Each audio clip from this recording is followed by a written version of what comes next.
సుధీర్, కేంద్రంలో రాష్ట్రంలో అధికారంలోకి వచ్చిన ఎన్డీఏ కూటమి ప్రస్తుతం మంత్రి పదవులపై దృష్టి సారించింది. ఇదే అంశంపై మరింత సమాచారాన్ని మా ప్రతినిధి వర్మ అందిస్తారు. వర్మ, చెప్పండి. ఉభయ గోదావరి జిల్లాలకు సంబంధించి అటు రాష్ట్రానికి సంబంధించి కావచ్చు, కేంద్రానికి సంబంధించి ఎక్కువగా మంత్రి పదవులు ఎవరికి దక్కే అవకాశం ఉంది? ఏ సామాజిక వర్గానికి ప్రాధాన్యత ఇచ్చే అవకాశం ఉందని అనుకోవచ్చు అంటారు?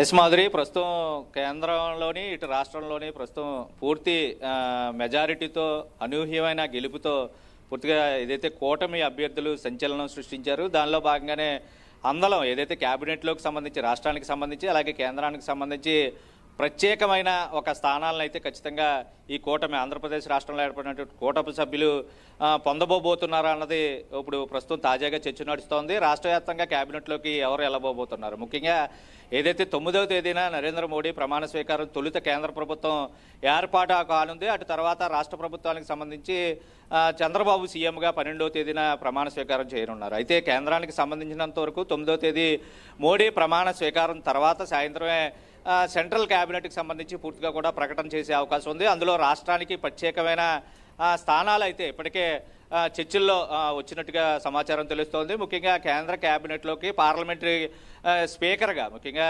పార్లమెంటరీ స్పీకర్గా ఏదైతే శ్రీకాకుళం జిల్లా నుంచి గెలుపొందినటువంటి రామ్మోహన్ నాయుడు, ఎంపీగా గెలుపొందినటువంటి రామ్మోహన్ నాయుడుకి స్పీకర్గా స్థానం కల్పించే అవకాశాన్ని ప్రస్తుతం పరిశీలిస్తున్నట్టుగా తెలుస్తుంది.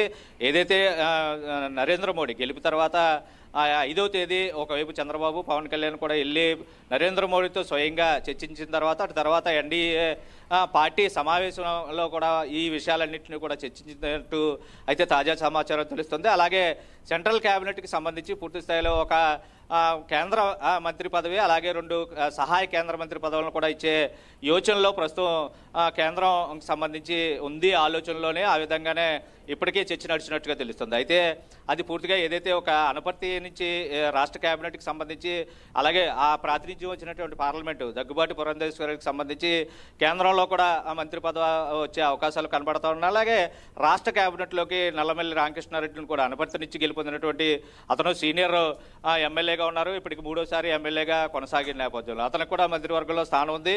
ముఖ్యంగా కాకినాడ జిల్లాకు సంబంధించినంత వరకు కాకినాడ పార్లమెంట్లో ఏదైతే పవన్ కళ్యాణ్ ప్రభావం పటాపురం నుంచి పోటీ చేసిన తరుణంలో ప్రస్తుతం కాకినాడకి జిల్లాకు సంబంధించి తొలుతగా పవన్ కళ్యాణ్ గురించి కూడా ఇక్కడ ప్రస్తావించవలసిన అవసరం ఉంది. ముఖ్యంగా డిప్యూటీ సీఎం హోదాకి మించి స్థాయిని అయితే కల్పిస్తారు. రాష్ట్ర క్యాబినెట్లో ప్రత్యేకమైన స్థానం పవన్ కళ్యాణ్కి ఉంటుందని ఆ పార్టీకి సంబంధించిన నేతలు కూడా చెప్తా ఉన్నారు. ఇక నియోజకవర్గానికి పిఠాపురం నియోజకవర్గంలో ఆయన గెలుపు కోసం కృషి చేసినటువంటి ఏదైతే మాజీ టీడీపీ ఎమ్మెల్యే ఎస్విఎస్ఎస్ఎన్ వర్మకి ప్రత్యేకించి ఎమ్మెల్సీ స్థానం కల్పించి అటు తర్వాత ఆయన కూడా మంత్రివర్గంలో తీసుకుంటారని చంద్రబాబు స్వయంగా ప్రకటన చేసిన టైంలో ఏదైతే ఆయన సీటును వదులుకుని పవన్ కళ్యాణ్ త్యాగం చేయడం, అటు తర్వాత ఆయన గెలుపు కోసం కృషి చేయడం, అనూహ్యమైన రీతిలో మెజార్టీని కూడా వచ్చిన నేపథ్యంలో తన సేవలు మర్చిపోలేనివి, తన త్యాగం కూడా మర్చిపోలేదంటూ పవన్ కళ్యాణ్ చెప్పిన నేపథ్యంలో ఆ రోజు ప్రత్యేక స్థానం కల్పిస్తానని ఆయనే స్వయంగా ప్రకటించిన నేపథ్యంలో తాజాగా దానికి గతంలోనే చంద్రబాబు హామీ ఇచ్చి ఎమ్మెల్సీగా స్థానం కల్పించి మంత్రివర్గంలో కూడా తీసుకునే రాగంలో అక్కడికి 2 అయిపోయినా ఎలాగా ఎప్పుడు ప్రతిసారి ఎమ్మెల్సీ కోటాలో మంత్రిగా ఉన్నటువంటి తుని నియోజకవర్గానికి సంబంధించి యనమల రామకృష్ణుడు ఖచ్చితంగా ఆర్థిక శాఖ మంత్రి, గతంలో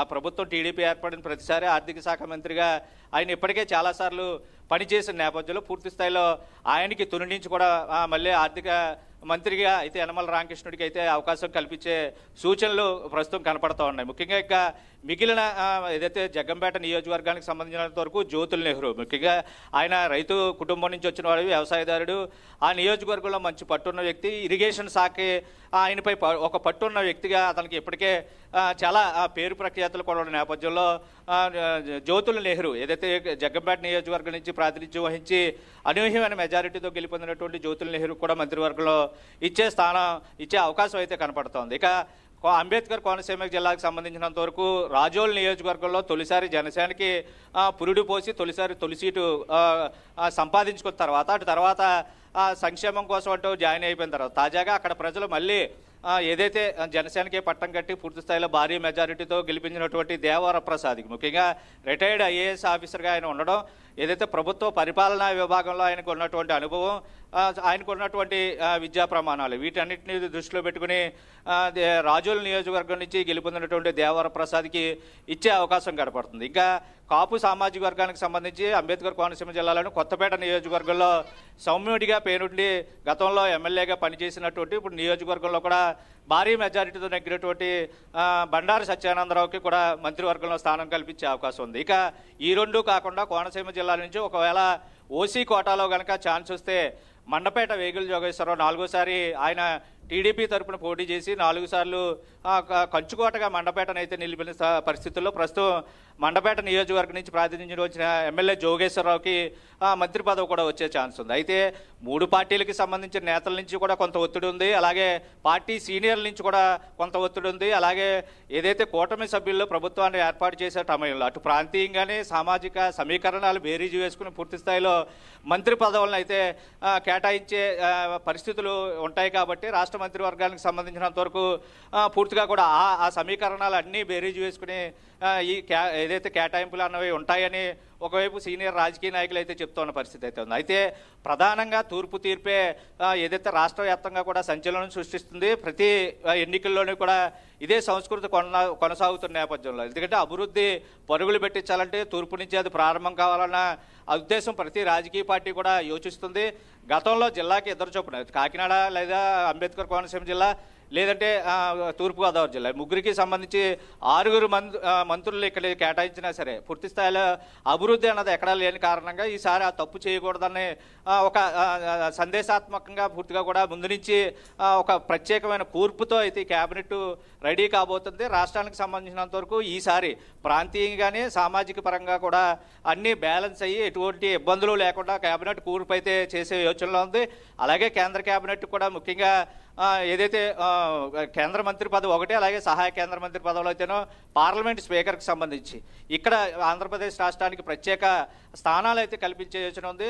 ముఖ్యంగా కేబినెట్ ఏర్పాటుకు సంబంధించి 12వ తేదీ చంద్రబాబు ప్రమాణ స్వీకారం రోజు ఈ మంత్రివర్గ ప్రకటనలు అయితే ఉంటాయా, లేదంటే 2 రోజుల సమయం తీసుకుని కేంద్రంతో చర్చించి అటు తర్వాత కూర్పు ఈ కూటమి కేబినెట్ కూర్పు అన్నది ఉంటుందా అన్నది ప్రస్తుతం సందేహంగా అయితే ఉంది. స్పష్టమైన క్లారిటీ అయితే లేదు పూర్తిగా కూడా. అయితే చంద్రబాబుతో పాటు కొంతమంది మంత్రులు, ముఖ్యంగా 11 మంత్రులు ప్రమాణ స్వీకారం చేస్తారు. అందులో ఉమ్మడి తూర్పుగోదావరి జిల్లా నుంచి 4 మంత్రులను తొలుతగా ప్రకటిస్తారని తాజా సమాచారాన్ని బట్టి తెలుస్తోంది. ఏదైనా 12వ తేదీ ప్రమాణ స్వీకారం తర్వాత ఈ మంత్రివర్గ కూర్పుపై పూర్తి క్లారిటీ వచ్చే అవకాశం ఉంది. మాధురి.